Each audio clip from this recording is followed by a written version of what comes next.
আপনারা সকলে দেখুন, পীরজাদা নওশাদ সিদ্দিকী ভাইজান 2026 সালে ভোটে জিতার পরে, দ্বিতীয়বার এমএলএ হওয়ার পরে 2026 সালে প্রথমবার আজকে 15 তারিখ শুক্রবার বিধানসভার ভিতরে ঢুকে কি বক্তব্য দিলেন সাধারণ মানুষের জন্য, পশ্চিমবাংলার মানুষের স্বার্থে কি কথা বলল, আপনারা সকলে শুনুন।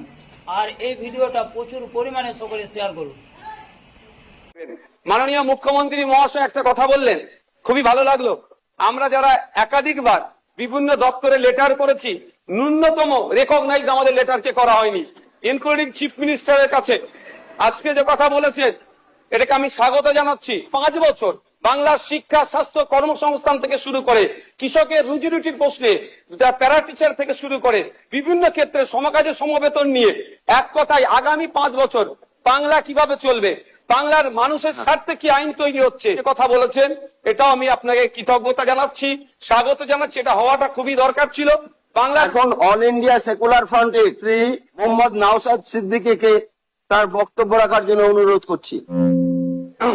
ধন্যবাদ স্পিকার স্যার। আপনাকে অল ইন্ডিয়া সেকুলার ফ্রন্ট পার্টির পক্ষ থেকে স্বাগত জানাচ্ছি স্পিকার নির্বাচিত হওয়ার জন্য।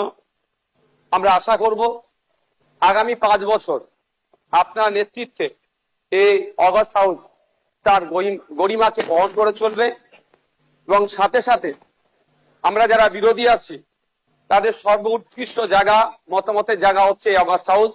আমরা আমাদের মতামত নির্দ্বিধায় নির্বিঘ্নে এখানে রাখতে পারবো, এবং যারা শাসক দলে আছে আমাদের মতামতের ভিত্তিতে গঠনমূলক অবশ্যই যেগুলো হবে সেগুলোকে গ্রহণ করবে। স্পিকার স্যার, আপনার অনুমতি নিয়ে 2-1টা কথা বলবো, যদি এই প্রসঙ্গ নয়। সত্যি আমি আজকে বসে খুব ফিল করছিলাম, হাসছিলাম মনে মনে। আজকে তাপস রায় বাবু যে কথাগুলো বলছেন খুব একটা ফেলে দিওয়ার নয়। আমি আমি আমি আমি বলবো, আমি 2021 সালে নির্বাচন হওয়ার পরে 6টা মাস এমন দিন পার করেছি, আমার মনে হচ্ছিল যে আমি ইস্তফা দিয়ে দিই, অন্তত আমার ছেলেগুলোর উপর অত্যাচার যদি বন্ধ হয়। এই সময় ফিল করেছি, পার করেছি।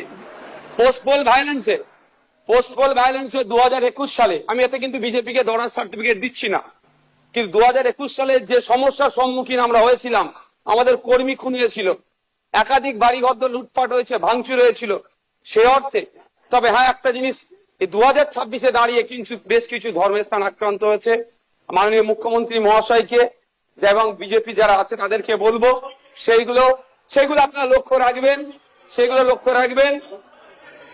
আজকে এই হাউসে